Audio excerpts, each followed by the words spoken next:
Hello, everyone, and welcome back to my YouTube channel. I have a very special guest today, Alfredo from the United States, and we share a common passion. This is the passion for Middle Eastern languages. I know that Turkish is not really a Middle Eastern language, nor Farsi, but let's say They can be considered Middle Eastern West world. Asia. So we will be doing not an interview, just a conversation in different languages that we know, including Persian that I've been learning for about 6 or 7 months, as far as I remember, 6, 7 months, something like that. I've been studying it every day, at least half an hour, sometimes 1 hour. It depends. And now we will start in Persian. Maybe before we start, Alfredo, you can introduce yourself. Do you have such an interest in this region in English? And then we will switch to Persian. Okay. Hello everybody. Like Felix said, my name is Alfredo. I live here in the United States, but I'm originally from Mexico. So I grew up speaking English and Spanish. Mhm. Maybe by coincidence, some of you might have seen a Farsi video that I recorded on YouTube some years ago, 5 years ago, called Mexican Speaking Farsi. It talks about that. It's kind of embarrassing to say, but when I first started to learn Farsi, it was because I wanted to get, a nice Iranian girlfriend. But then after that, I really got into the culture, the country, the food, the language, the traditions, the people, everything. And that kind of became like a snowball effect. I started becoming interested in overall language learning. And actually, because of people like Felix here and other, famous polyglots on YouTube, in particular, these two, Felix, who we're, talking with right now, and Moses, these two have been very much big inspirations for me because of their intelligence and also their humbleness. So that kind of led me to become interested in languages in general, and I really liked the region and its culture. So I went for Turkish and for other things along the line. But yeah, By the way, we always communicate in Turkish with Alfredo because yeah. I didn't know any Persian a few years ago, and our common language, passion language, let's say, it was Turkish. And Alfredo, we have some languages in common. It's just that I asked him last time we were talking on camera. I said, "Hey, man, now that we have Persian, we have I think 5 common languages, but you still talk to me in Turkish. Why?" it's He so said, "Oh, natural to uh, talk to he you said in it's so Turkish. natural to me to speak to you in Turkish, and I see you as a Turk. That was funny for me, but Felix's Turkish is a lot better than mine. But yeah, he still likes to talk to me in Turkish. And Alfredo's Persian is Ali, as they say Ali, in Ali, Persian. merci, Ali means excellent or excellent, perfect. great. And you know, Alfredo, he writes me some messages and he says, "Adam gibisin, Adam gibisin," and I was Adam, like adam laughing gibisin because sen. someone learning Turkish and who is not in the culture, he cannot use this kind of expression. No, you have to learn that by being with the people. Yeah, and that's actually what I don't do for English, so my English sounds so weird. And I've never been in contact with English speaking persons, You're fine. You're fine. but I always speak Turkish, so I know this Adam Adam, dibisin, adamın dibisin. Adama Adamsın. dibisin. So now let's switch to Persian so that I can practice a little bit and show you that it's possible to learn Middle Eastern languages from scratch. But I have to admit that I know Turkish to a good level and I also know Arabic to a high level. That's why it has speeded my learning process in Persian because I didn't have to learn to write and read again. I just pick it up from Arabic, and that's actually a little bit a mistake because you said that I have a kind of a wrong alif pronunciation in Persian, but I'll try to fix it. It's okay. اشکالی نداره. الان به زبان فارسی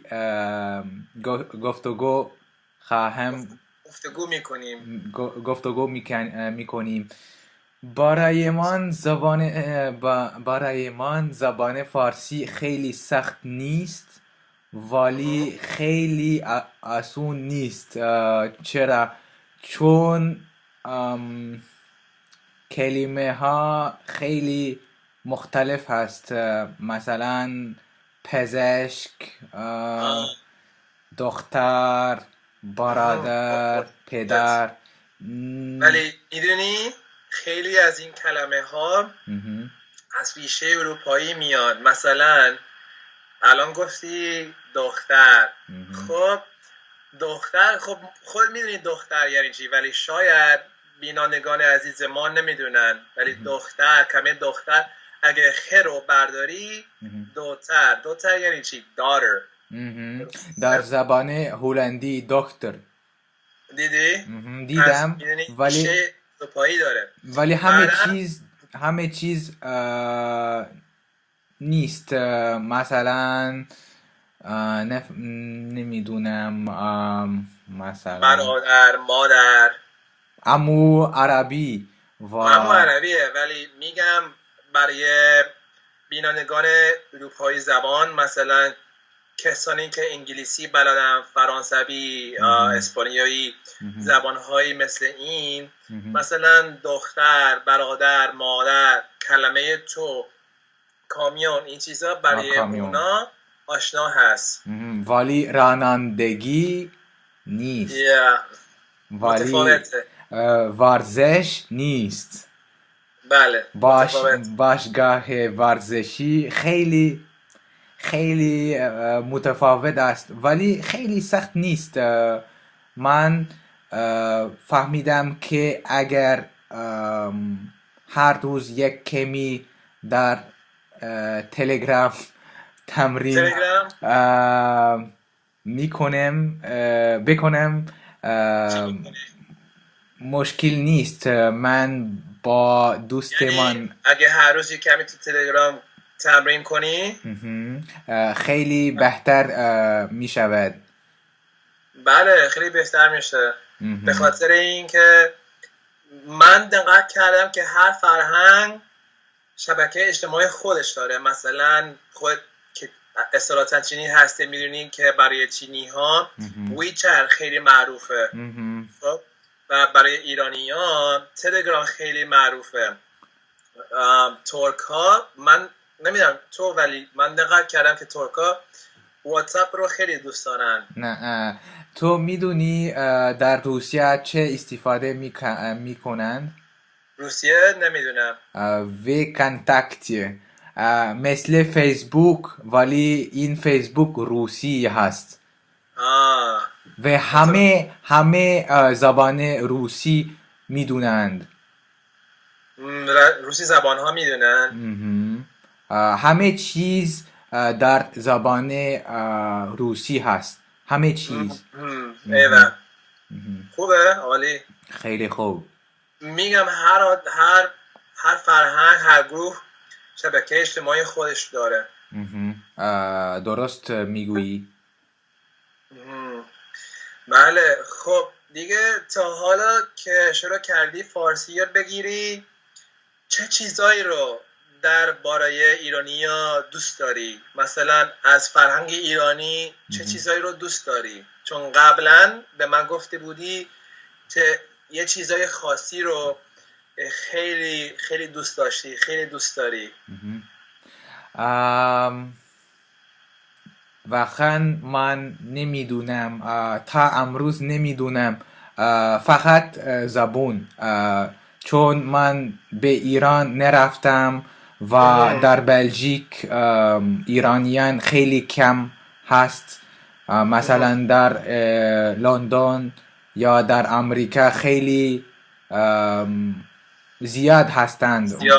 آره. من یک بار به رستوران ایرانی رفتم و یک کمی گفتگو کردم با گرسون، ولی گرسون خیلی مهربون نبود. یک کمی با ما گفتگو کرد و من یک سوال داشتم و جواب نمیخواست جواب تو بده.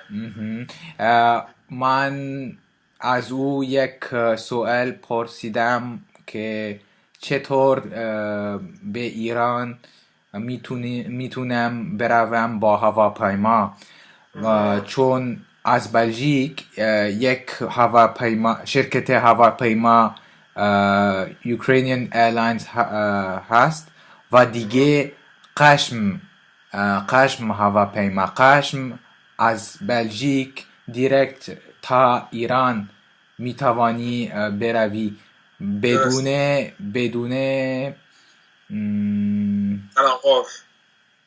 بدون توقف در اوکراین، بدون توقف ترکیه یا یک کشور دیگه. آره، چون برای شما خیلی دور نیست، در حالی که برای من خودم که متاسفانه هنوز نرفتم ایران، ولی از اینجا از آمریکا تا ایران خب طبیعتاً باید از اینجا تا یک کشوری تو اروپا یا تو خاورمیانه بری، مثلا از اینجا آمریکا تا استانبول، از استانبول تا ایران. چند ساعت هست؟ یه توقف. چند ساعت هست از تگزاس دو پایتخت ایران؟ میگم من متاسفانه هنوز نرفتم ایران که واقعا بدونم، ولی من شنیدم که تقریبا یک روز تو هوایی. یک روز از اینجا؟ نمیدونم، به خاطر اینکه خب اینجا تگزاس آره وسط آمریکاست، پس بنابراین از اینجا تا اروپا یا شاید مثلا استانبول پرواز مستقیم، چون میدونم مثلا تا اروپا آره مثلا 12-13 ساعت، ولی از اینجا تا استانبول شاید بیشتر، مثلا 14 شاید فوقش 16 ساعت. خیلی زیاد. استانبول تا تهران یا یه شهر دیگه خب چند تا ساعت اضافه میشه. درسته؟ به خاطر این نمیدونم، من قبلا رفتم ترکیه، اون خیلی اعصاب خردکنی بود به خاطر اینکه همش تو هوا بودم. من نفهمیدم چه گفتی. خیلی اعصاب خردکنی یعنی çok stresliydi. آها فهمیدم. چرا؟ به خاطر اینکه انقدر ساعتها تو هوا بودم، یعنی انقدر ساعتها پرواز میکردم. پرواز طول بود. خیلی طول کشید. بله. و در هواپیما چه غذا خوردید؟ چه غذا خوردن تو هواپیما؟ غذای ترکی یا غذای آمریکایی؟ وقتی که از اینجا رفتم ترکیه، من چندین بار رفتم ترکیه، ولی یه دفعه با خط ترکی رفتم توی هوایولاره. با اونا غذا خوب بود، خیلی خوب خوردم، نمیدونم خوشمزه هست، سرویس خوبی بود واقعا. ولی با خطهای دیگه مثلا KLM فکر کنم اون هلندیه ایر فرانس، لوفتانسا، با اونا بد نبود، ولی این غذا خیلی چیزی نیست. من میدونم. وقتی که من به ژاپن بله به ژاپن رفتیم سال پیش، با آنا ایرلاینز رفتیم، خیلی خوب بود، خیلی خوشمزه، مردم خیلی مهربون، خیلی جالب بود. در هواپیمای ژاپنی خیلی تکنولوژی بود، پیشرفته بود یعنی. ولی وقتی که من برگشتم درست گفتی. برگشتم با لوفتانزا بود و آه غذای خیلی خوب نبود و مردم مختلف بود. گفتگو نکردی. نکردم. آها. متاسفانه من زبان آلمانی بلد برای نیستی. من خیلی جالب نیست. آره خب او حالا. برای من خیلی آسون است. راستی من زبون هلندی میدونم، خیلی خوب بله. میدونم، به خاطر اینکه این زبون خیلی خوب میدونم. میتونم اون تقریبا 3 یا 2 ماه یاد میگیرم زبان آلمانی و یعنی خوب یعنی گفتگو.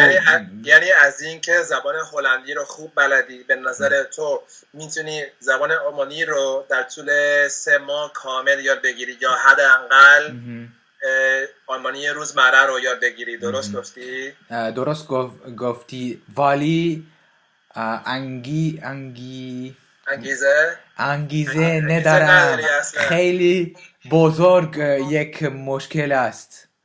ام. من زبان آلمانی و فرهنگ آلمانی هیچ دوست ندارم الان. علاقه من نیستی. ولی شاید در آینده عوض میکنه، نمیدونم. مثلا برای زبان فارسی در گذشته من همیشه گفت نه نه نه، زبان فارسی بله نه. من یادمه، من همیشه گفتم فیلیکس فارسی یاد بگیر. نه نمیخوام. چرا؟ اینجا خیلی ایرانی نیست. و بعد نمیدونم، هنوز خیلی علاقه ندارم. گفتم یاد بگیر، ایرانی‌ها باحالن. یعنی باحال یعنی cool. خیلی باحالن، غذا خیلی خوشمزه است، من مردم خیلی شادن، دخترها خوشگلن، همه چی عالی، موسیقی خیلی شاده. همه چی رو گفتم بهت، گفتی نه نمیدونم. و تو میدونی چرا من شروع کردم؟ چرا؟ چون من نمیدونم چرا. چون من بعد روز تولدم بیمار شدم. نه بیمار نه، مریض؟ مریض نه. Kalktım. کاپتن؟ nerede kalktın؟ Yataktan kalktım. از تخت خواب پا شدم. Başka bir fil vardı, unuttum. Neydi? Bir tamam. Yataktan söyle. Sıkıntı yok. yataktan Şimdi Türkçe daha rahat olursa Türkçe olarak sadece devam bir edelim. kelime unutmuştum. Sen uyuyorsun ve şöyle oluyorsun. Nasıl denir? Aniden kalkıyorsun mu? Tam olarak kalkmak değil, sadece uyumuyorsun. Uyumaktan yani şöyle sadece bir saniye böyle oluyorsun. Bir de Türkçe'de unuttum ya. Uyanmak mı? Tamam o zaman. Uyandın. Uyandım. Nasıl denir uyandım? بیدار شدم. بیدار. من بعد از روز تولدم بیمار شدم و بیدار شد. بیمار هستا. هستا. بیدار شدم و نمیتونم چرا، ولی یک صدا شنیدم که من باید زبان فارسی یاد میگیرم و من به کتاب فروشی رفتم و یک کتاب خریدم و شروع کردم و از این روز تا ببین امروز هر روز یاد گرفتم. ببین اون صدای من بود جیگر. من خودم به تو گفتم یاد بگی حاجی. من مطمئنا بگی. صدای تو بود. بله بله از خیلی دور. بله این وقتشه رفیق. و من در گذشته خیلی ایرانیان تنشتم با ایرانی های زیاد آشنا زیاد شدم. آشنا شدم، مثلا در ترکی، در استانبول، بله در من یادمه یه دفعه از فیسبوک منو تگ کردی. تو استانبول بودی، تو یه قایق بودی. قایق که میدونی یعنی چی، درسته؟ گمی. قایق بودی با یه دختر ایرانی ناس بودی. و گفتی آلفردو ای کاش اینجا بودی، چون من نمیتونم با این دختر فارسی حرف بزنم. من یادمه. او بود و در گرجستان دیدم مردم ایرانی و در زبان روسی گفتگو کردیم. در گرجستان همه یک کمی زبان روسی می بلدن. درسته. منم قبلا رفتم گرجستان. البته بین مرز ترکیه و گرجستان بود و من که گرجی بلد نیستم، روسی هم بلد نیستم، ولی وقتی که رفتم اونجا با تو میگه گیتیم. من بنده nasıl denir؟ منم رفتم اونجا. منم رفتم فقط اونجا. من رفتم باتومی و شاید به خاطر اینکه لب مرز گرجستان با ترکیه است. اونجا میگم من که نه گرجی نه روسی بلدم، با اونا ترکی حرف زدم. با من زبان ترکی حرف زدن به خاطر اینکه باتومی خیلی نزدیک از ترکی هست و آره بنگالشه و پول ترکی استفاده کردیم برای تاکسی. آره منم همینطور. و کجا دیگه؟ در آلمانیا من رفتیم دوسلدورف. یک رستوران ترکی بود. من در این رستوران منتظر اتوبوس بودم به خاطر اینکه اتوبوس من یک کمی دیلی دیلی. من خودم هم یارم رفته راستش بخوای. دیلی تاخیر مثل عربی تاخیر یک کمی تاخیر داشتی و من از پنجره نیده من از پنجره دیدم آره دیدم و یک زن آمد و من در زبان ترکی گفت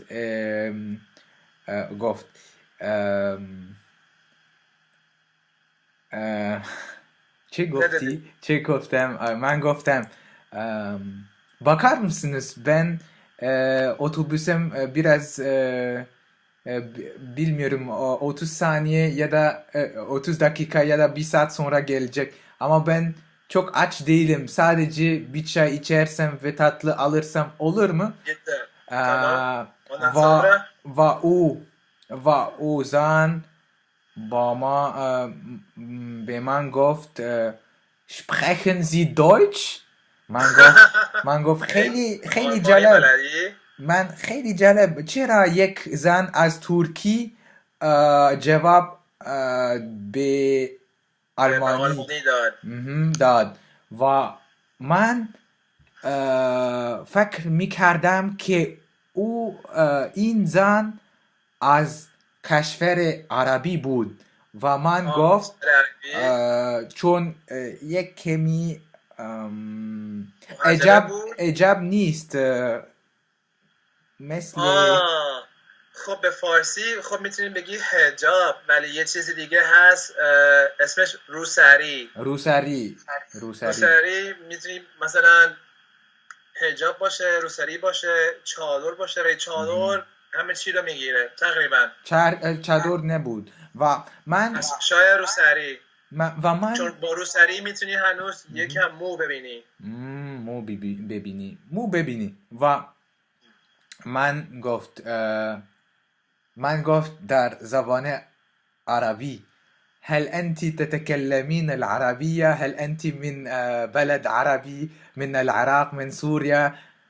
و من گفت و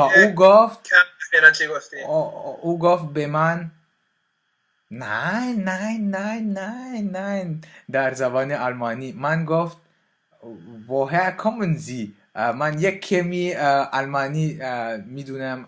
از کجا هستید؟ و به من گفت افغانستان. من گفت زبان فارسی. و من گفت نه زبان داری. من گفت باشه مشکل نیست، من الان زبان فارسی یاد میگیرم. و خیلی و ناگهانی خیلی باز شد او مردم، خیلی کف کرد، یعنی خیلی تعجب کرد، خیلی مهربون شده و چای گترده آورده و گفت من گفت چای چنده؟ او گفت نه چای رایگان است. چای من مجانیه. من مهمونی کرد اکرام من مهمونی کرد. فارسی olarak مهمانی میکنم و گفت خیلی خوب زبان فارسی همه جا استفاده میتوانم میکنم. و زبان فارسی برای من یک کمی سخت هست چون بعضی وقتی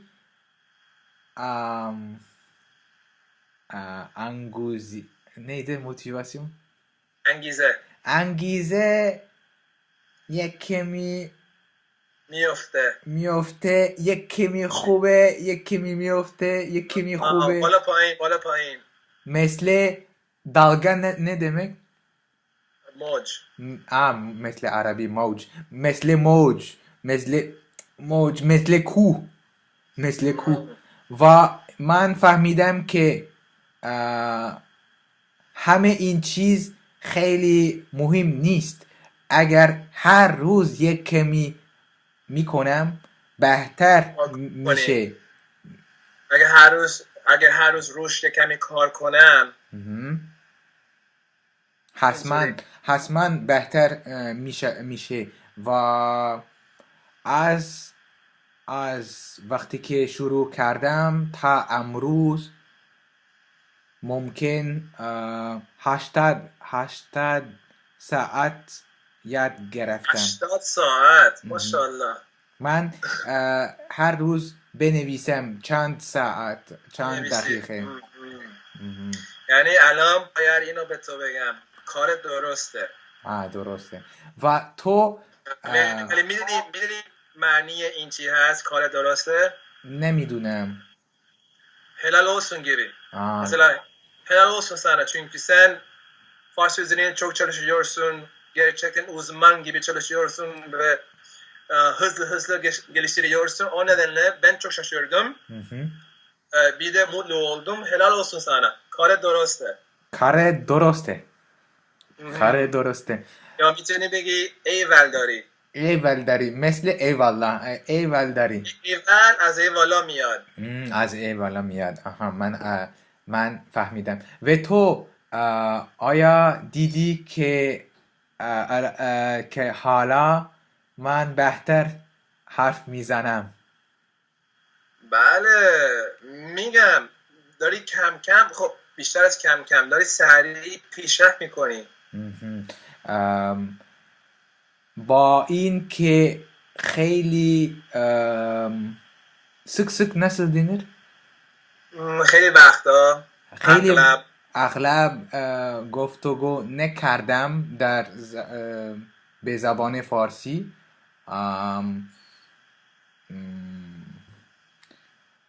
مثلا من یاد میگیرم 1 ماه 2 ماه 3 ماه 4 ماه درسته. ممکن 3 بار گفتگو کردم و خیلی سخت بود چون کلمه ها فراموش کردم ولی من همیشه پرسیدم از دوست، از کار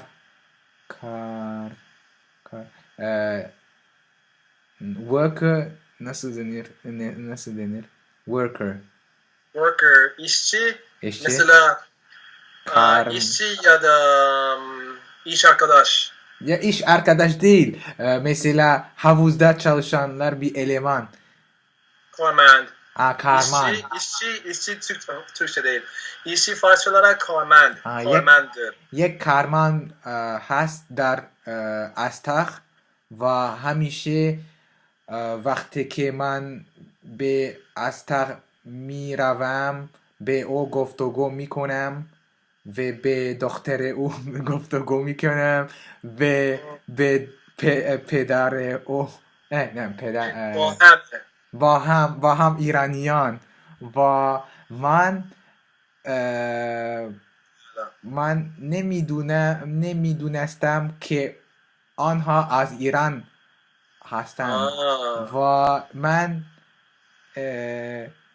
من فکر میکردم که اونها از ترکی هستند و پرسیدم و او به من گفت فلیکس میدونی هر مرد با من یک چیز متفاوت گفت. یک مرد گفت آیا تو از جنوب ایتالیا هستی؟ و مردم دیگه گفت آیا تو از ترکی هستی؟ مردم دیگه از او پرسید آیا تو از یونانستان هستی؟ و یونان هستی و هیچ وقت نپرسیدن آیا تو از ایران هستی؟ آره خب متاسفانه شاید چون اونجا تو بلژیک خیلی ایرانی نیست هم اشتباه میکنن و من با همکارهایمان گفت یک روز من به ایران خواهم رفت و اونها به من گفت تو دیوونه هستی، در ایران خیلی خطرناک هست، جنگ هست. چرت و پرت میگن. نفهمیدم. saçma söylüyorlar. Saçma nasıl denir saçma? چرت و پرت. چرت و پرت. اونا اگه سفر میکنند همیشه در اسپانیا و به جز اسپانیا و فرانسه هیچ چیز نمیدونند. من گفت به ترکیه رفتم 5 بار و با من گفت هو دیوونه هستی، آنجا خیلی خطرناک هست. من گفت خب ولی جدی نگیر چون اونا واقعا نمیدونن مثلا ترکیه ایران چجوری هستن یا مردم اونجا چجوری هستن، به خاطر اینکه انگار که این افراد فکرشون بسته نمیدونند. بسته من نمیدونم چرا، ولی در گروه دیگه من هر هفته برای زبان هلندی یک گروه هست و در این گروه مردم کمک میکنه. مثلا تو جدید هستی در بلژیک و زبان هلندی نمیدونی و یاد میگیری و آنجا میروی و با مردم گفتگو میکنی، تمرین میکنی. و من آنجا دوست من هادی شناختم شناختی باهاش آشنا شدی و آنجا در این گروه خیلی مردم به ایران رفتید. بلژیکی زن از بلژیک به من گفت یک روز من به ایران رفتم، خیلی خوب بود، غذای خوب، مردم خیلی مهربون، خیلی خوشش اومد. و من از او پرسیدم چرا مردم از بلژیک نمیدونند ایران؟ او به من گفت خیلی آسون است، اونها از تلویزیون یاد میگیرند. به خاطر اخبار، به خاطر شبکه‌های اجتماعی، به خاطر این تصویری رو که ساخته شد منفی نگاه میکنن ایران رو. و یک بار به من گفت، یک زن که در ایران بود به من گفت من در ایران بودم و بعداً یک ماه یا 2 ماه بعداً پسر من رفت در ایران و یک مشکل داشت یک مشکل داشت. این پسر فکر میکرد که در ایران مثل همه کشورها در دنیا با کارت بانکی پول میتونی از بانک بکشی، ولی در ایران خیلی سخت است، ممکن نیست. و در آخر سفر او ممکن خیلی کم پول داشت و کافی نبود و او گفت در هتل گفت ممکنه عوض میکنم یورو تومان و گفت میخواست تبدیلش کنه و گفت ممکن نیست، ولی من به تو پول خواهم دادم. من به تو پول میدم. I will lend you some money. من به تو پول قرض میدم. قرض میدم و تو بعداً وقتی که تو بار میگه در بلژیک دفعه بعدی که از بلژیک برگشتی تو با من از حساب بانکی میفرستی و با من گفت تو فکر میکنه که در کشور دیگه مردم این کار میکنه؟ من گفت نه نمیدونم ولی خیلی کم بله. خب استثناء هست. آره خب یعنی تا حالا تصور مثبتی از ایران و ایرانی رو داری، درسته؟ نه نفهمیدم.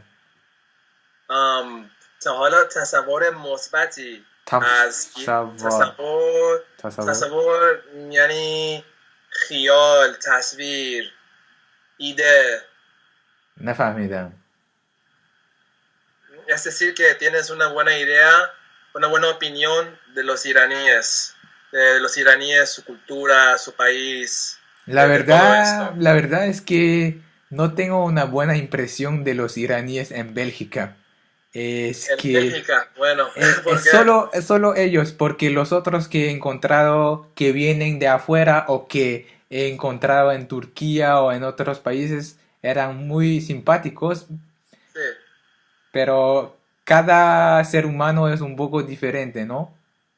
Sí, claro, claro, pues no se puede juzgar, no se puede generalizar para decir que todos son igual, que todos Sí, son excelentes, todos son malos. malos o lo que sea. Es difícil decir porque pues, en cada grupo hay gente buena y gente mala. Lo que pasa es que cada vez que intenté de hablar en Persa, sí. persa con iraníes de Bélgica, no prestan atención, no es como algo especial, es como, bueno, No, pues eso está tú raro, me dices porque algo y yo te voy a contestar y ya, sí, y sí. no volvemos a Bueno, hablar. eso está raro porque pues por lo menos aquí en los Estados Unidos, en Texas, Ujú. me acuerdo cuando apenas empecé a aprender persa, ¿Sí? cualquier cosita, se emocionaban. Wow, este muchacho mexicano está aprendiendo nuestro idioma, él Sí, puede hablar un poquito, qué sí. excelente, qué gusto nos da. Ujú. Pero es raro escuchar esto de ti, pero como te digo, cada persona es diferente.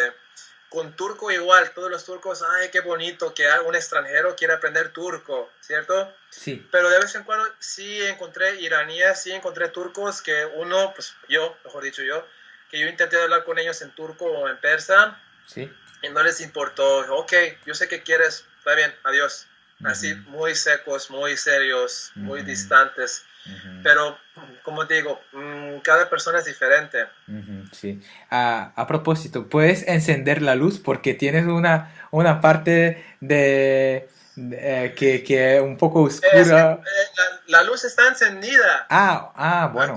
Aquí tengo otra lámpara que puede encender, pero la cosa es que aquí está, pues como puedes ver, aquí apenas pues es hora de almuerzo y el Bueno. sol todavía está afuera, entonces por eso, mientras que en otras partes del mundo Sí, está helando, está muy frío, está sí. nevando, aquí está caliente. Caliente, ya lo veo. Y te veo con una camiseta así, tranquilo. Eso Sí, es la ventaja de vivir en Texas. sí. Pero a la vez durante el verano uno sufre porque hace mucho calor. ¿Cuántos grados tienen en verano? Pues no estoy seguro porque ustedes usan El un sistema Celsius. diferente, Sí. pero aquí pues se puede aproximar a los 100, a veces 110 Lo tengo que Fahrenheit. averiguar lo que quiere decir 110 porque nosotros no utilizamos eso. Pues sí, yo sé, pues aquí nosotros somos especiales, usamos Especiales. Fahrenheit, usamos millas, usamos cosas que no, que el resto del mundo no utiliza. No, el gallon no lo El galón, utilizamos. ajá, claro, sí. Y en México tú utilizas el sistema métrico, ¿no? Sí, en México se usa el sistema métrico, pero como crecí aquí en los Estados Ujú. Unidos, cuando tenía 5 o 6 años llegué aquí, ¿Sí? entonces toda mi educación estuvo en inglés, Ya. el sistema americano. Quiere decir que tú no sabes cuánto es la cantidad de un litro. Pues me da pena decir, pero tendría que conseguir mi teléfono y meterlo en el sistema para ver qué es la Oh. conversión. Es lo mismo para mí cuando me hablan de feet, 10,000 Yes, feet, no sé sí, sí, sí. nada de lo que quiere decir.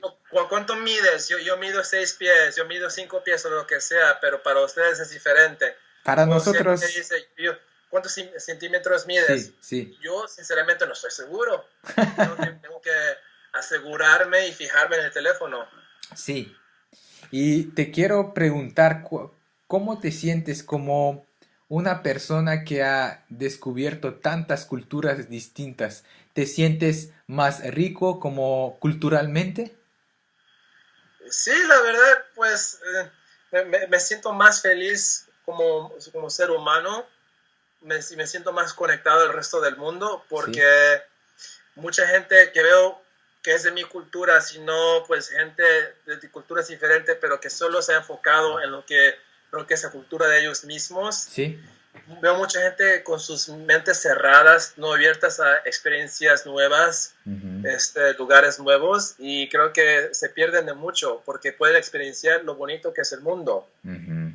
Ya veo. Entonces, sí, porque pues aquí en Houston es tan internacional Sí, que ahorita estoy en mi hogar, sí, hablo con mi familia en español, sí. pero luego puedo ir a tal calle, hablar ahí farsi, hablar turco, puedo ir a tal calle, estar con la gente de la India, de Pakistán, puedo ir a tal calle, estar con la gente de la China, de Vietnam, puedo ir a otra calle con los coreanos. Ujú. Hay gente de aquí, de cada parte del mundo, y tienen todo para ofrecer, pero mucha gente no lo acepta, Lo rechazan.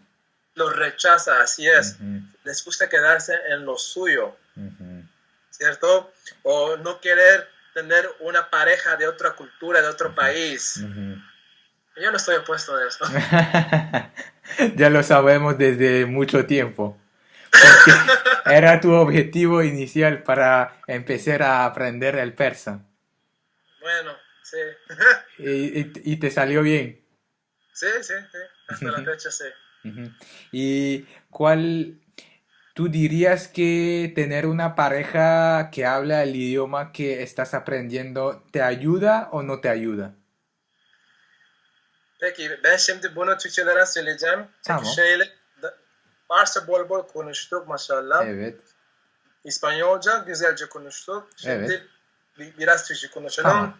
Zamanımız olursa belki biraz Fransızca konuşabiliriz Tamam. ama yoksa sıkıntı değil. Tamam. Gelecek sefer inşallah. Tamam. Tamam. Sevgili konusunda. Evet. Bak bence en kötü dil öğretmeni sevgilidir. Öyle mi? Evet, sevgili ya da eş. Evet. Çünkü mesela genelde önemli değil.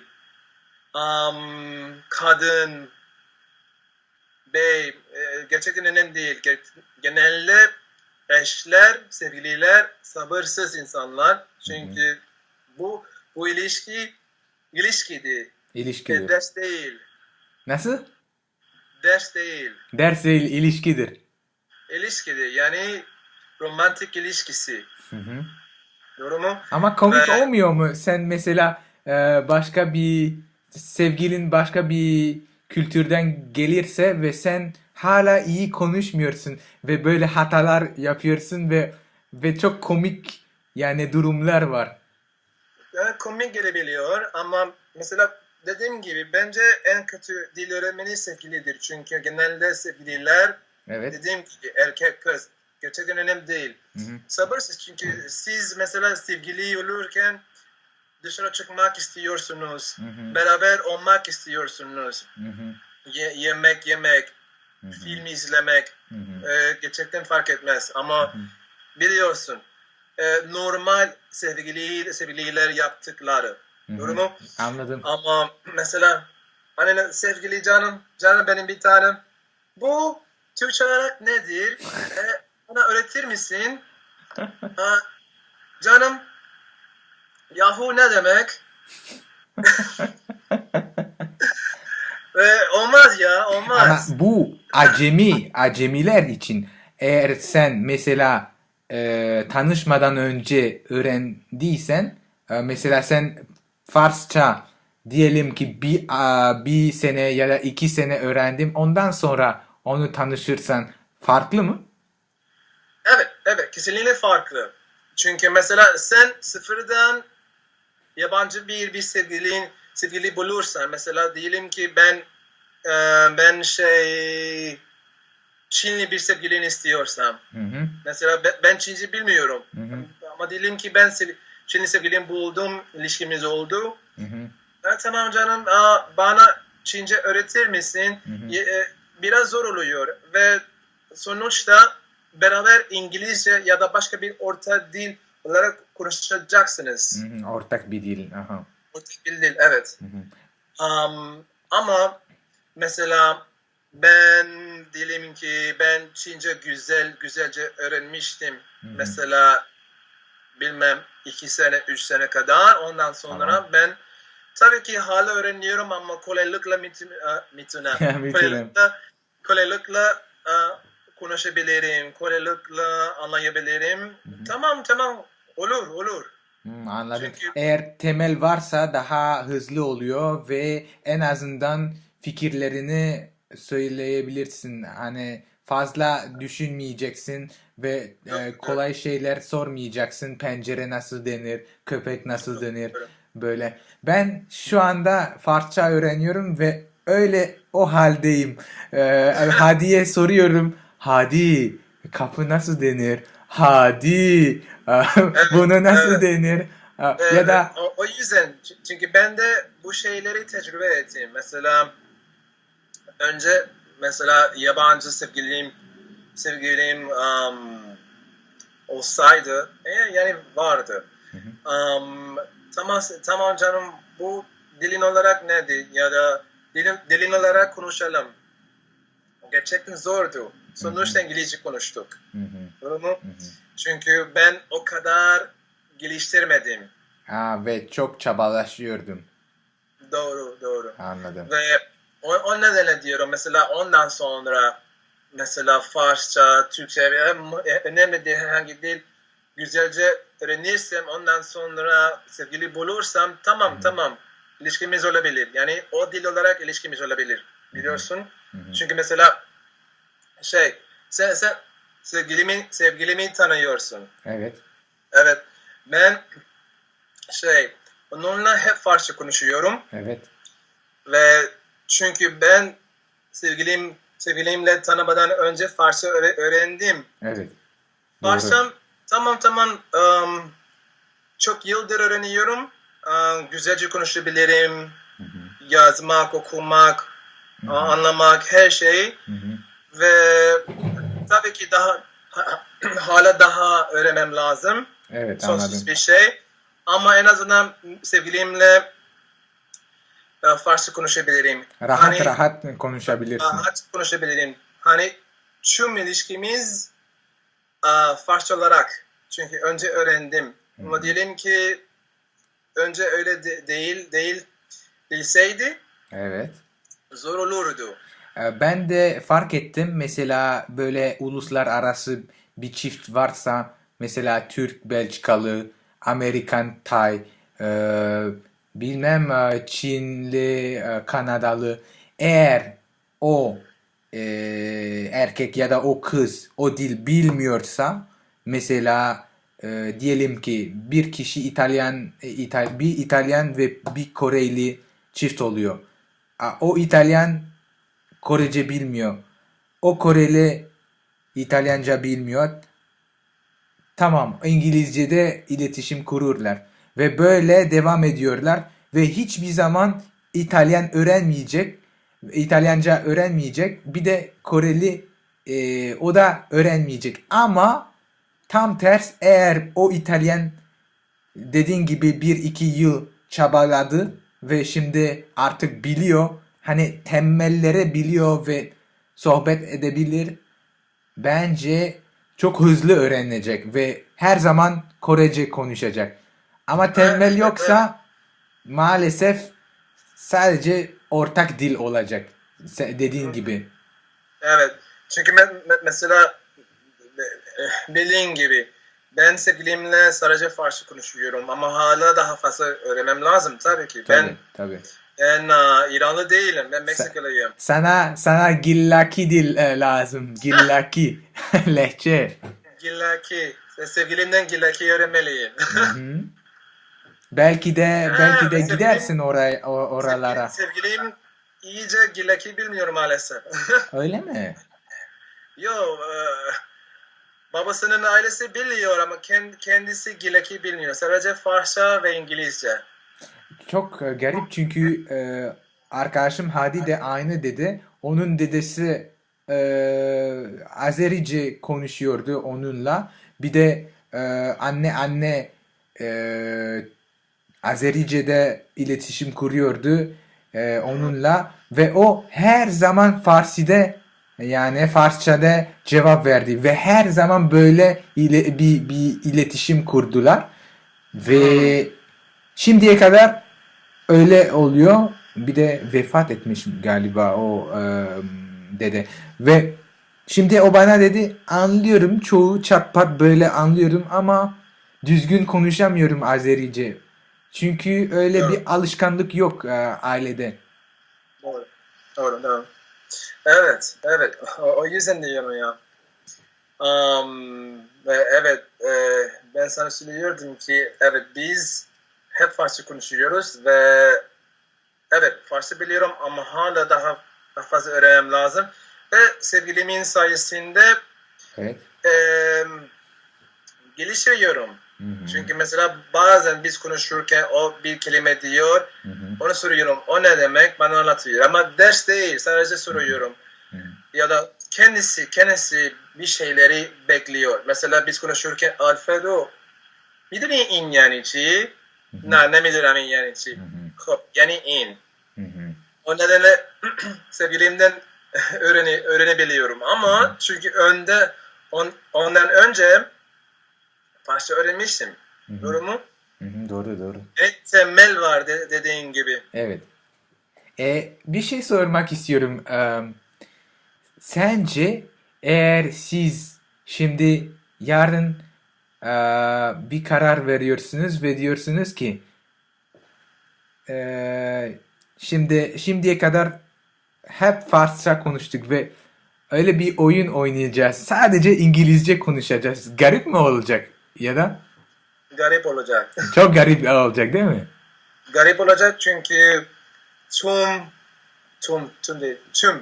tüm duygularımız Farsça olarak gösteriyoruz. Aha. Mesela ne sinirli, ne romantik, ne komik her şeyi tüm duygularımızı Farsça olarak gösteriyoruz. Anladım.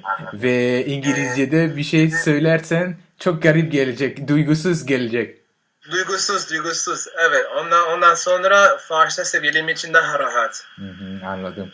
Ve onun ailesiyle ilk Farsçada konuştuğunda garip mi geldi onun babasına, annesine garip mi geldi yoksa çok normal geldi? Valla ben onlarla baştan Farsça konuştum ama tabii ki ondan önce onlar Farsça bildiğimi biliyordular. Biliyordular. Yani şaşırmak falan bir şey yoktu. Tabii şaşırmışlar ama aynı zamanda o kadar değil çünkü ondan önce bekliyordular. Biliyorum. Şimdi sence sen ilk Türkçe mi öğrendin, ilk Farsça mı öğrendin? Farsça. Farsça. Tamam. Hangi dil daha zordu motivasyon için? Sadece motivasyondan bahsedelim. Motivasyon. Fransızca. Yok, Türkçe ve Biliyorum. Seni anladım ama hem Farsça için hem Türkçe için motivasyonum vardı, hala var. O kadar zor değildi. Çünkü ben gerçekten öğrenmek isteyeceğim. Ama o nedenle diyorum. Ama mesela Fransızca konusunda motivasyonum var ama daha az. Çünkü mesela bence Orta Doğu kültürleri daha ilginç. Onlarla daha ilgileniyorum. Belki de daha güzel, eski. Daha bize benziyorlar. Aha. Sen yani ilgini çekiyor o bölgeye. Doğru. Ama Doğru. Fransızca Avrupa kültürleri o kadar gizemli olmuyor. Alors les cultures françaises et cultures européennes, pour moi, oui, c'est très intéressant, mais en même temps, ce n'est pas comme les cultures iraniennes, les cultures turques, parce que pour moi, le monde d'Iran, les Iraniens, les Turcs sont similaires à nous. Je dois dire, ils sont très sympathiques, très Extraverti. Hmm? Très extraverti. Extrovertis, très chaleureux comme nous. Mhm. Et à part ça, tu sais, quand je dis farsi, tu penses Iran. Quand je dis turc, tu penses Turquie. Turquie. Mais quand je dis français, alors France, Belgique, Canada, Maroc, je sais Suisse, pas. Algérie, Oui, oui, oui. Côte d'Ivoire, etc., etc. Oui. C'est pour ça c'est difficile pour moi parce que quand j'apprends une langue étrangère, je veux apprendre les langues, à part de les langues, je veux apprendre la culture de la langue, et la nourriture, les pays, toutes les choses. Et pour les Français, c'est bon, mais en même temps, c'est très difficile. C'est bon parce que je peux parler avec tous les bons, avec tous les francophones. Mais c'est difficile parce que je dois trouver un intérêt avec les Camerouniens, je sais pas, les Arabes de Nord-Afrique. Du Nord, ouais.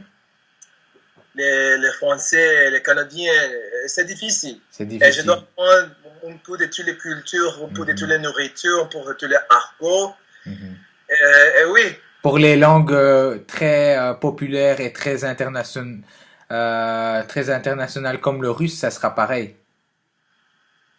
Ça sera la même situation si tu te disais, ben peut-être demain je me mettrai au russe et je vais apprendre le russe.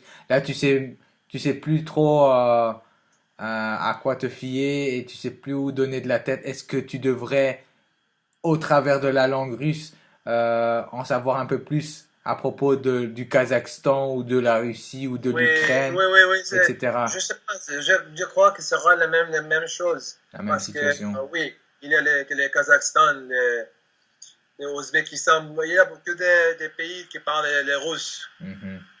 Comme langue maternelle, sinon comme langue comme deuxième. Seconde langue, quoi, deuxième langue, quoi. Deuxième langue, oui. Je sais pas, mais non. Tu sais, maintenant, malheureusement, je n'ai pas beaucoup de temps pour apprendre les langues étrangères, mais je veux apprendre le chinois, mandarin, je veux apprendre le ourdou. Mais après cette langue, je sais pas, je dois voir. Et quelles sont les similitudes que tu as pu déceler entre l'ourdou et le persan? Parce que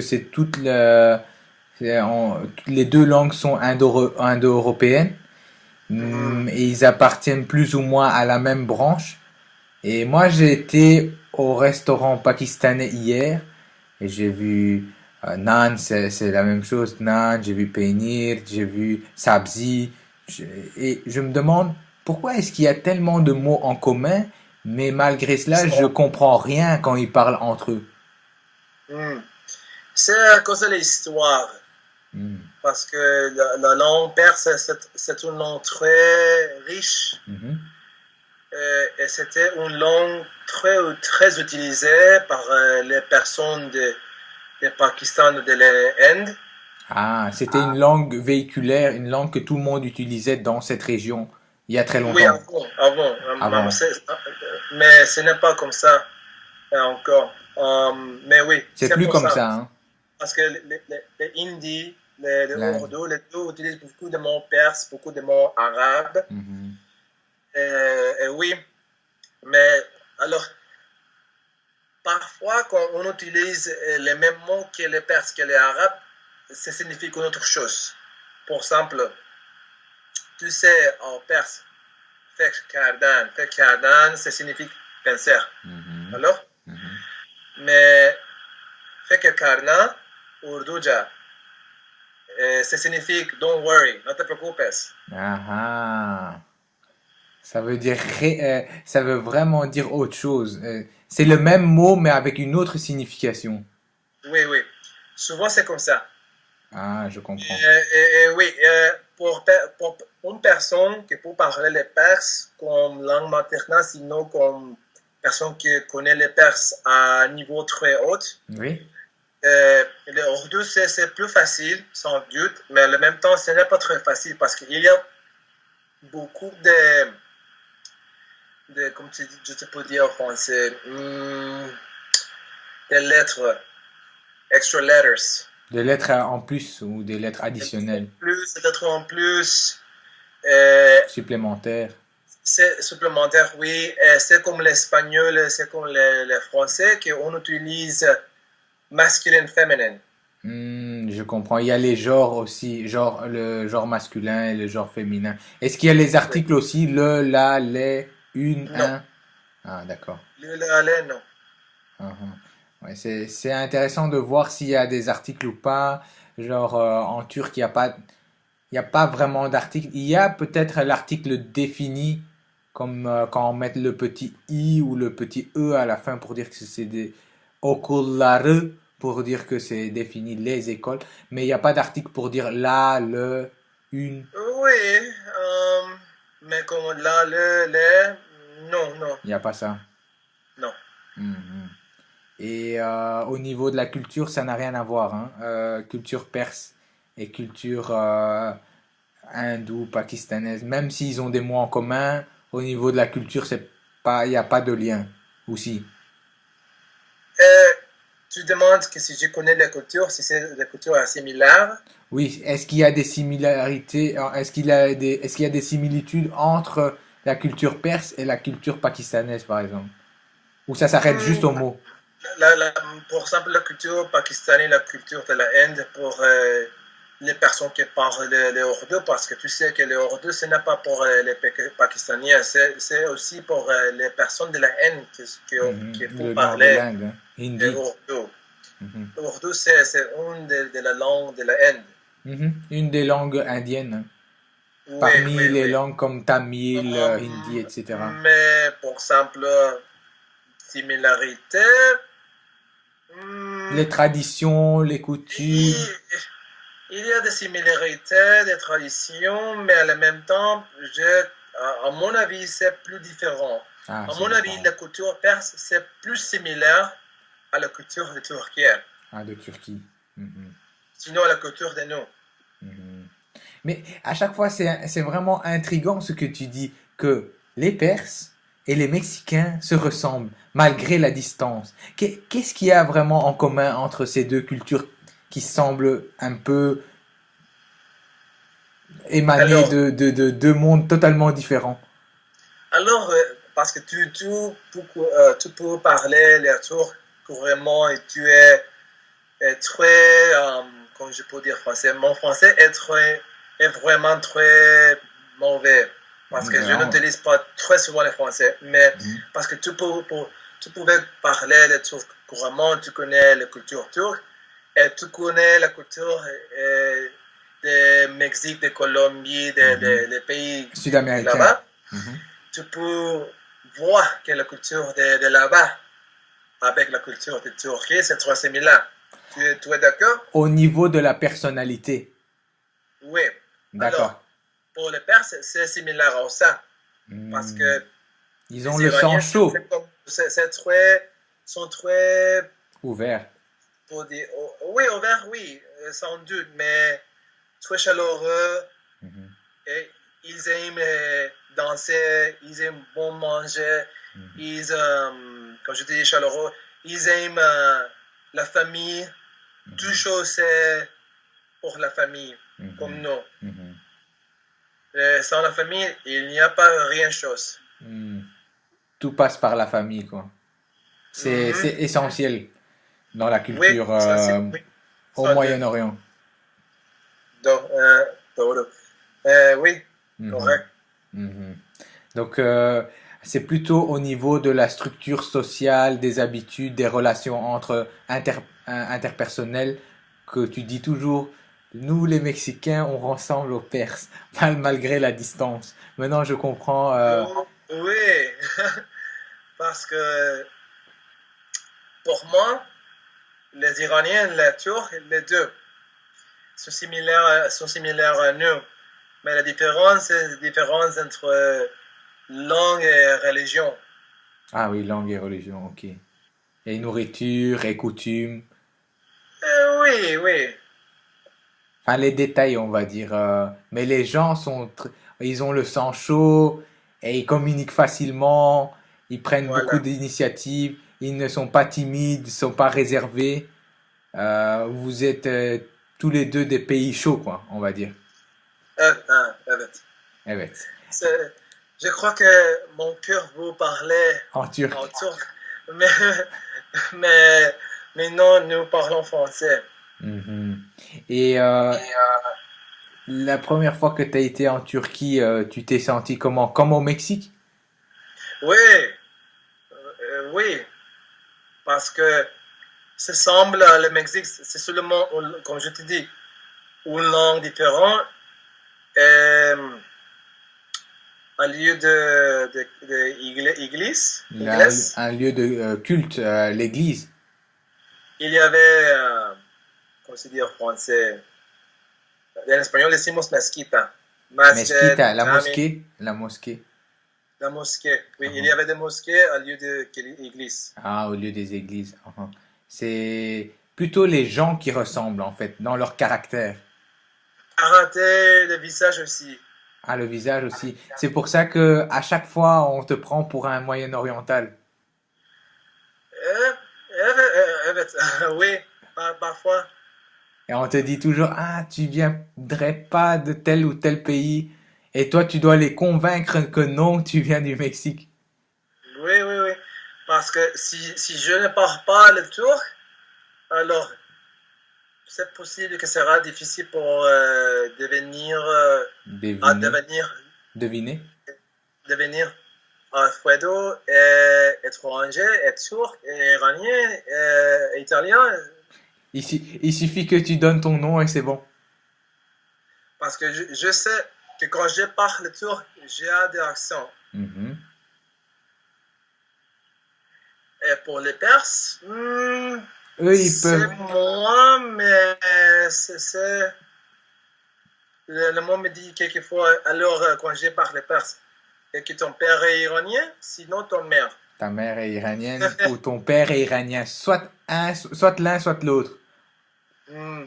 Sinon, alors vous êtes ici, mais ton famille est de Téhéran, de Shiraz, de quelle ville? Et tu trouves ça marrant? Pour moi, c'est très comique, C'est comique, hein? parce que je suis mexicain. Hmm. Ça c'est. Et avant, tu avais jamais pensé que tu apprendrais le farsi, enfin le persan. Non, non, non, Jamais. non, pas du tout, Ah, moi pas du non tout. plus, c'est arrivé comme ça. D'un seul coup, je me suis dit, bon, je vais m'y mettre. C'est la dernière langue moyenne-orientale qui me manque. Comme j'ai appris la plus grande langue moyenne-orientale qui est l'arabe, et puis que j'ai appris la deuxième qui est le turc. En fait, je les ai appris en même temps, mais mon Mhm. turc progressait beaucoup plus que mon arabe, ce qui était inévitable parce que je parlais turc tous les jours et je socialisais toujours avec les gens en turc et ça a fini par... c'était comme une éponge en fait. J'ai commencé à absorber toutes sortes d'expressions, toutes sortes de coutumes euh, un peu bizarres, un peu inattendues. Et après, avec l'arabe, ça m'a pris beaucoup plus de temps parce qu'il y a encore toutes ces différences entre dialecte et langue nationale, langue internationale, l'arabe classique. Donc il y a toujours cette petite barrière à franchir, il y a toujours ce petit déclic à faire. Quand tu parles en arabe classique avec les gens, ça fait comme un petit blocage parce que tout le monde ne parle pas ça tous les jours. C'est les gens qui lisent toujours ou qui regardent toujours la télé en arabe classique qui ont l'habitude de parler. Alors ça fait que il faut toujours apprendre un dialecte et passer d'un autre dialecte, passer au dialecte syrien, au dialecte Ouais. tunisien, marocain, c'est compliqué. Alors qu'il n'y a pas ce problème ni en turc ni en farsi. Tu parles la langue nationale et tout le monde te répond en langue officielle, quoi. Ouais, ouais, ouais. En général, c'est comme ça. Mhm. Et tu apprends toujours le ourdu ou c'est fini? Quelquefois, je regarde Bollywood, je regarde quelque chose par Internet, Mhm. pour le chinois, c'est la même chose, c'est la même histoire. Mais Passivement, tu apprends comme ça. passivement, on peut dire passivement malheureusement, parce que ces jours, tu sais, j'ai beaucoup de travail malheureusement. Tu m'as Je dit. n'ai pas beaucoup de temps pour apprendre la langue étrangère. Mhm. Et vraiment, quand j'étais pour dire français, comme c'est dit, dessert. Mon désir, moi, ce que je souhaite, je sais pas. Ce que je souhaite est que je trouve autre travail que je peux avoir Plus de temps plus de libre temps, plus de temps pour, pour mon vie, pour soi. pour vivre. Oh, oui, Mhm. Mhm. je souhaite que j'ai autre travail pour vivre, pour Pour faire des autres consacrer. choses, apprendre la langue. Mhm. Oui, parce que, alors, je dois dire, mon travail est professeur. Parce que Mhm. maintenant, si tu utilises cette clip pour YouTube, le Mhm. monde demandera alors quel travail est-ce que Alfredo fait. Mhm. Et oui, je suis professeur des enfants, Mhm. mais vraiment c'est trop difficile. Ah oui, il y a Et, beaucoup d'aspects qui rentrent en jeu, et je hein. n'ai pas beaucoup de temps pour mon vie, Mhm. malheureusement. Ce n'est pas très mauvais de travail, mais vraiment, j'ai besoin de plus de temps, j'ai besoin de moins de stress. Moins de stress, je comprends tout à fait. Oui, Parce qu'il y a la dimension préparer les cours, puis il y a la dimension donner les cours, et puis il y a la dimension gérer les enfants qui est pas du tout, pas du tout évident. oui, Mais en même temps, ça te rapporte quelque chose d'autre. C'est une expérience, c'est aussi une relation spéciale que tu as. Professeur-élève, c'est une relation spéciale. Tu apprends beaucoup de choses. Peut-être tu vas pas faire ça toute ta vie, mais c'est une étape, on va dire. oui, on verra. On verra. Et peut-être que quand tu changeras d'emploi, tu auras peut-être un peu plus de temps. Et puis tu vas réapprendre le ourdou ou tu vas peut-être réouvrir les cahiers de chinois, je sais pas. Oui, oui, j'espère. Mais aujourd'hui, le chinois, c'est possible une autre langue après ça. Mhm. Et tu as t'as une motivation pour apprendre ces deux langues ou c'est juste par curiosité? Alors, mais, quand j'ai commencé à apprendre les Urdu, avant les Urdu, en effet, je veux apprendre les Hindi, Le hindi. le Hindi. Parce que pour moi, la culture indienne, c'est très intéressant, très historique, très Mhm. riche, la Mhm. nourriture, Mhm. Bollywood. J'aime le Bollywood. C'est toujours des histoires un peu romancées, très exagérées, très dans le Oui, sensationnel comme ça. C'est oui, un oui. style intéressant. Alors, voilà, j'ai choisi les Hindi. Mais mes amis et le reste de monde me dit, alors, tu parles perse, tu parles les turc, pourquoi pas les Urdu? Le Urdu, c'est plus près à les farsi, et c'est un peu près à le turc. Pour toi, ça sera plus facile, et peut-être plus intéressant. Je pensais alors c'est possible. Et après ça, j'ai acheté livre pour le hindi et le ourdu pour les deux. Mhm. Et dans ce temps, j'ai trouvé les ourdu plus intéressants que les hindi. Pourquoi? Désolé mes amis indiens, mais pour moi, c'est trop intéressant. Alors, j'aime le hindi aussi. J'ai tous les deux. Tu sais lire le hindi? Oui, je sais. Ah, J'ai tous les deux. ah, tu as les deux. Comme ça, tu feras pas de jaloux. Mais, j'ai tous les deux, mais j'ai plus les urdu que les hindi. Parce que tu as plus d'amis pakistanais ou parce que la Non, langue pour moi, ça t'attire c'est plus plus? intéressant. À cause de l'urdu, je trouve un ami qui me donnait Sarah, J'ai pas compris. Bebrek. Bebrek. Ah, son rein. Rhin, oui. Ah oui, son rein. Ok. Il t'a Il m'a sauvé donné la vie. son rein. Son rein. Alors, je peux dire qu'un peu de moi, c'est pakistani. Ah oui, beaucoup même. C'est cette autre raison, autre motivation pour améliorer et apprendre le urdu parce que il me, comme se dit, me ha rescatado mi vida. Ils m'ont sauvé ou il m'a sauvé. Il m'a sauvé, Il oui. m'a sauvé la vie. Il m'a sauvé la vie, oui. Mhm. Et, Oui, euh, et pour le chinois, qu'est-ce qui t'attire ou qu'est-ce qui te motive ou les Chinois, mais toujours avec la culture chinoise et les armes chinois étaient intéressants. Maintenant, je suis intéressé avec la culture chinoise, la nourriture, les arts martiaux et toutes les choses. en, Et, en conclusion, on peut dire que toutes les cultures très exotiques t'attirent. oui, voilà, c'est ça. Voilà. Et, Tu vas pas apprendre du norvégien ou tu vas pas apprendre du portugais. Tu veux vraiment découvrir quelque chose où la culture est vraiment tout à fait à l'opposé de ce que tu connais. c'est possible, je ne sais pas. Ou est-ce que ça dépend des gens que tu rencontres? Oui, oui, voilà. Pour moi, le chinois, c'est très intéressant à cause de ces raisons. Mais à part ça, les Chinois, on peut trouver les Chinois Partout. en Afrique, en Europe, Afrique. C'est pas important. Si j'ai devant mon table, il y a un Chinois ici. En dessous de la table. Sur la table, alors, il y a un Chinois. Si j'ai rade À ici, gauche, alors, il y a un Chinois. à droite aussi. Si je rate ici, il y a un Ah Chinois. aussi. Ah, donc Oui, oui. c'est un peu une langue universelle que tu pourrais utiliser un peu partout.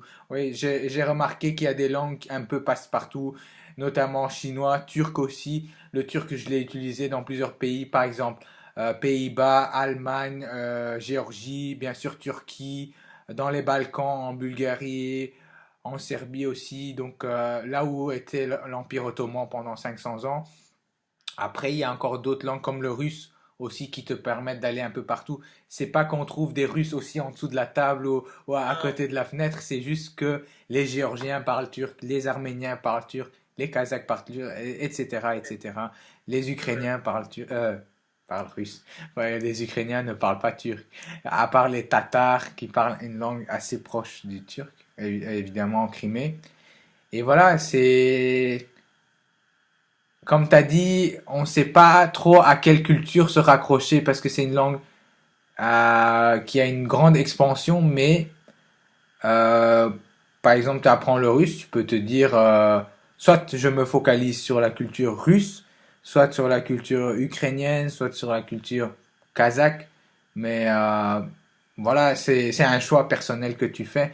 Et je pense que pour l'espagnol, c'est pareil. Tu peux apprendre l'espagnol et te focaliser sur l'Espagne, Oui, oui, pour ou le l'espagnol, Mexique, c'est la même histoire, c'est c'est la la même même chose, histoire, hein. mais heureusement, c'est mon langue maternelle. Alors, Mhm. j'ai la culture mexicaine pour ça. Ah Pour voilà, moi, c'est pas difficile tu dois parce même que plus choisir, hein. je ne suis pas. Voilà, toi c'est muy chido, la chambita, tous les mots mexicains, tu les connais, quoi. Oui, pues sí, porque pues yo nací en México con cultura mexicana, Sí. entonces no es como que, ok, yo quiero ser puertorriqueño, yo quiero ser colombiano, no, no, no es No, así, porque pues así crecí. tú eres mexicano. Ya, yeah. Tú naciste mexicano, entonces no tienes que elegir. Pero para el persa, por ejemplo, elegiste Irán y no Afganistán. No Afganistán, no Tayikistán, porque pues aquí en Houston donde vivo hay montones de iraníes. Ujú. Sí tenemos gente de Afganistán y muy poca gente de Tayikistán, pero yo no estuve expuesto a esa gente. Ah, Aún, ya. aún así no estoy muy expuesto. Ah, ya, ya, ya. Es solamente la situación o el contexto que ha hecho que has elegido un idioma a favor de otro idioma. Ya Así es. entiendo, más o menos. Es como yo, para el español, nunca he aprendido el español con gente de España, Entonces he desarrollado un acento bastante raro. Al principio era con dominicanos y pues se fueron y vinieron gente de Colombia y después cogí el acento colombiano y ahora no hablo a menudo el español. Es un idioma que me encanta mucho porque me permite de relacionarme con gente de América del Sur Sí. y hay un montón de gente que hablan español, por supuesto, pero al mismo momento me di cuenta que me atrae más la cultura de Medio Oriente y también la cultura de Europa del Este. Ahora Sí, sí, me di cuenta. estoy mejorando mi ruso porque intentaré viajar a Ucrania para la segunda vez, a una ciudad donde es un poco peligroso utilizar el ruso porque dicen que la parte oeste del país es más nacionalista y que se habla el ucraniano y que, bueno, puedes hablar ruso, pero si eres ruso o ucraniano es un problema. Pero yo no tengo la cara de ruso o de ucraniano y no hay problema. Saben que soy turista y bueno, pues tal vez que pensarán que soy de Kazajstán o Sí, de allá. así es. Entonces no hay problema para eso. Y todos hablan ruso, solo que no No les entiendo. gustan, a algunos no les gustan, les molestan un poco que yo hablara ruso o que alguna otra persona hablara ruso porque es una, es como, es como, no, aquí estamos en Ucrania, tenemos que hablar el idioma local, no Sí, tenemos que rendirnos a esos enemigos de Rusia o algo así, ¿no? Y otras personas dicen, no, no, no, mi idioma nativo es el ruso, aunque nací en este país, así que siempre hay dos idiomas, como en Bélgica hay dos, tres idiomas, es sí, sí, sí, complicado. sí.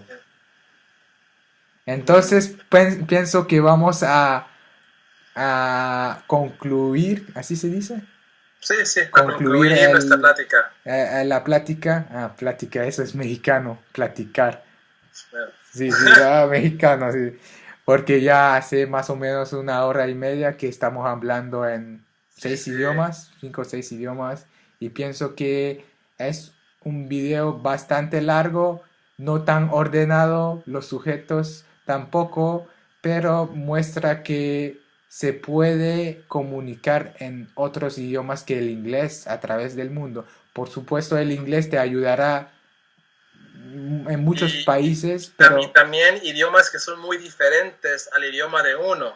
sí, como tú, español, de español a persa. Y es, Turco. o turco. Y es muy bonito de poder tener un idioma en común que no sea el inglés, que sea Sí, algo totalmente loco, como el turco o el árabe o el chino o algo así. Sería bien si cada uno en el mundo puede dedicarse un poco a otras culturas y otros idiomas. ya, como mi novia dijo hoy, ¿Qué ay, dijo? qué interesante, un chino y un mexicano hablando en turco O hablando en persa. o en persa, sí, Sí, sí, sí. Eso quiere decir que con voluntad todo se puede lograr. claro, sin duda, sí. Pues bueno, sí, hay que concluir para hoy, Sí. porque también tengo un poquito de hambre y no he Bueno. almorzado todavía. Bueno, hasta la próxima. Muchas gracias, YouTube. Muchas gracias, Alfredo. Ah, ¿Cómo se dice en persa? Saludos a Hadi. Salam behadi, salam miresunem behadi. Salam Resulüne be Hadi. Ayşegül'e Aferin. selamlar söyleriz. Bir Aa, de söylüyoruz, söylüyoruz. evet, evet, bir de başka arkadaşlar belki de bir şey söylemek ister misin? İran'a bir şey söyle. Farsçadan. İran'a mı? Ha, برای ایران یک چیز گفت گفت گفت söyle یک söyle چیزی بگم. بگی. آه سلام دوستان عزیز ایران، من شما رو خیلی دوست دارم. امیدوارم روزی بتونم بیام ایران، واقعا بتونم فارسیم رو به کار ببرم و بتونم کلی با شما خوش بگذرونم. مرسی. خیلی مرسی. امیدوارم که همینطور من سال آینده در آینده میتونیم به ایران بروم و کی میدونی شاید ما در ایران همدیگر میبینیم. آره ببینین قسمت چی میشه. قسمت ترکچه gibi قسمت kader. قسمت kader. خداحافظ. خداحافظ. خداحافظ. güle güle. güle güle.